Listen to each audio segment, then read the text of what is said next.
নির্বাচনের উত্তাপ শুধু রাজনীতির মাঠেই নয় বরং ছড়িয়ে পড়েছে খেলার মাঠেও। বাংলাদেশ ক্রিকেট বোর্ড অর্থাৎ বিসিবির পরিচালনা পরিষদের নির্বাচন অনুষ্ঠিত হতে যাচ্ছে আসছে অক্টোবরে। তবে এর আগে ক্রিকেট পাড়ায় লেগেছে নির্বাচনের মহা উৎসব। বর্তমান বোর্ড প্রেসিডেন্ট আমিনুল ইসলাম বুলবুলের সাথে সভাপতি হবার দৌড়ে ময়দানে নেমেছেন সাবেক জাতীয় দলের অধিনায়ক এবং তারকা ব্যাটার তামিম ইকবাল খান।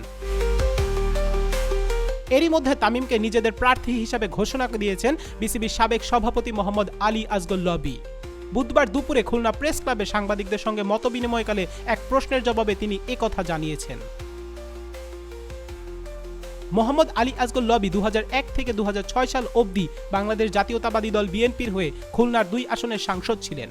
পাশাপাশি 2001 থেকে 2006 সাল অবধি বাংলাদেশ ক্রিকেট বোর্ডের সভাপতির পাশাপাশি 2002 থেকে 2004 সাল অবধি এশিয়ান ক্রিকেট কাউন্সিলের সভাপতির দায়িত্ব পালন করেন।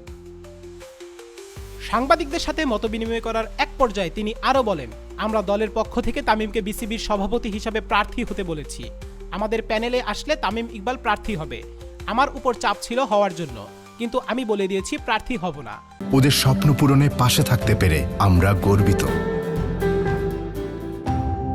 তামিমের সঙ্গে আমার কথা হয়েছে।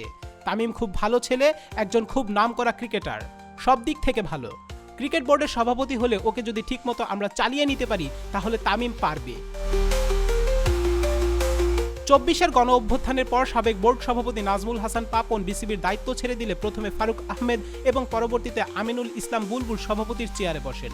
তবে বিসিবির নিয়ম অনুযায়ী প্রতি 4 বছর পর পর একটি পরিচালনা পরিষদের নির্বাচন অনুষ্ঠিত হয়ে থাকে, আর সেখানে এবার সভাপতি পদে অংশ নিতে যাচ্ছেন আমিনুল ইসলাম বুলবুল এবং তামিম ইকবাল খান। তবে আইসিসির 2011 সালের একটি নির্দেশনায় বলা হয়েছিল সদস্য বোর্ডগুলোকে জুন 2012-র মধ্যে রাষ্ট্রীয় হস্তক্ষেপ মুক্ত প্রক্রিয়া প্রণয়ন করতে হবে এবং পরবর্তী 1 বছরের মধ্যে সেই প্রক্রিয়া কার্যকর না করলে আক্রান্ত সদস্যদের বিরুদ্ধে ব্যবস্থা নিতে পারে। এমনকি এই আইনের ধারায় 2023 সালে শ্রীলঙ্কার উপর নিষেধাজ্ঞা জারি করেছিল আইসিসি।